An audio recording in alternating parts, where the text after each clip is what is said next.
Most of us put on a fresh pair of socks every day without a second thought, taking for granted the warmth and good health they give our feet. But for too many families across the country, socks are the #1 luxury they can't afford. So No Nonsense decided to do something about it. Over the next 2 years, No Nonsense will donate 1 million pairs of socks to people and families in need, taking a simple step toward a better world. That's where we came in. I'm Daniel. And I'm Joey. And we're students at the University of North Carolina School of the Arts. To kick off their 1 million sock donation plan, No Nonsense sent us on a Socks for America tour consisting of a 3,500-mile road trip across 5 states and 9 different cities. To donate firsthand and discover the many faces of the people and organizations dedicated to lending a hand to those who have fallen and spreading love and compassion through their communities. We were fortunate enough to meet folks like Rocco, Graham, and Carla from Arkansas, the birthplace of Walmart, Johnny Cash, and the Radiant Life Church, who invited us to help out at their back-to-school blast, where volunteers washed children's feet and handed out no-nonsense socks, clean shoes, and school supplies. This event was an awesome example of how anybody, no matter who they are, can really make a difference. They don't have a lot, but what they do have, they'll give. Whatever we have, we're willing to share and to bless others with, and that's the cool thing, is that it's people in need helping people in need, for the most part. It is amazing. Even the people that we serve, they're always wanting to give back. That's what's so amazing. You know, they're in need themselves, but they find something in their house that they don't need that they could share with someone, and they'll bring it in and insist and say, "Well, give this to somebody, you know, else that has a need as well." I mean, I think what draws them is just the act and the opportunity to serve in a very unique way, and so I think that draws people no matter what circumstance they're in. I was there. I was some years back. I lived in what they would call the low-income housing, and so I came from there. And I've seen, I've grown by leaps and bounds, and I'm not there anymore. So I go back. I go back and try to reach back, and I feel like that's what I'm supposed to do. Go back and grab somebody else's hand and pull them out or lead them out. I think we affect the community that we help in a couple of ways. One, I think the most important is the act of love, just showing love. That's really what the washing of the feet is all about. Because I think right now it's a lot of people who feel like they're just being forgotten about, and there's a lot of organizations that go out there with all these different motives, and we just want to go in there and love on them. I think that draws people no matter what circumstance they're in. They could be in the most dramatic, desperate circumstance, but to give is better than to receive, right? And so, it's such a true statement that even if you're struggling yourself, you almost feel better when you give. On our journey, we stopped in Oklahoma City, where we were told the average age of a homeless person is only 9 years old. Positive Tomorrows is a school founded to give those children an education tailored to their needs. It gives volunteers a chance to connect with kids in a really unique way. Positive Tomorrows is a school focused on the needs of children who are homeless. And basically we're just a school like any other school, except the children who come to school here are living in shelters. It's our goal as a school not to take the place of public school, but to help these kids succeed in public school when they get there, so that they'll be caught up academically and socially and do very, very well. So we just coordinate a lot of projects for them to do, a lot of crafts. We try to keep it educational without them realizing it, because it's really fun.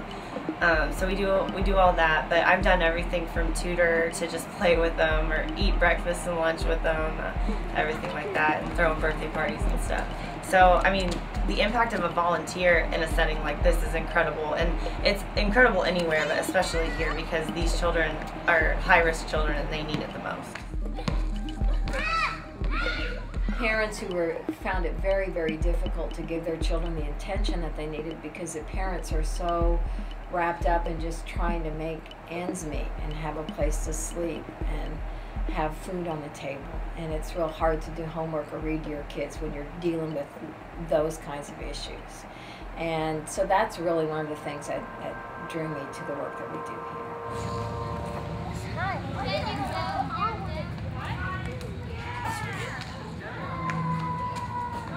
The whole moral of the story is just really not take it for granted, and I've learned that here. So I just take each day with each child and you know, keep it in the back of my mind that this could be my last day with them, and just to really live it up. So.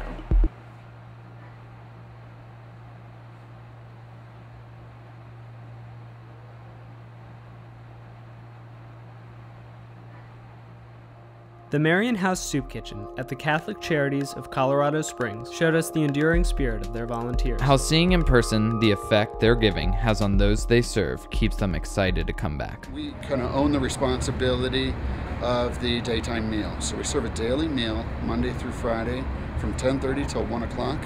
We use that meal time and the space here to actually lead them into the other programs. So in essence, we're giving them a hand up. Instead of just the handout of the meal, which we do because of our calling, we want to help them further their lives and make things better. We couldn't be without volunteers. And I happen to be the person who has a position of being volunteer coordinator. And I can tell you right now, our need is so important.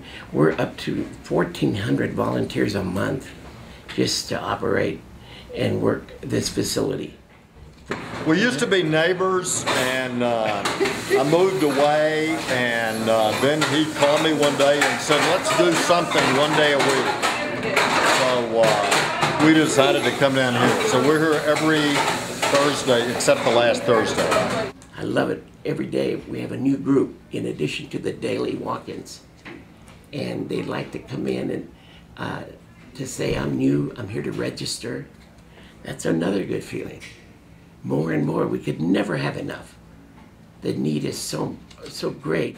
And every time we look at one of the clients that come in here, we can honestly say that they're there but for the grace of God am I. And that's a true statement for every one of us. And I had no idea what was going on here. You know, we all give our tithe in church. We know that people are getting help, but to see it firsthand is the key. Then you really know how much you can really give, but you've got to see it.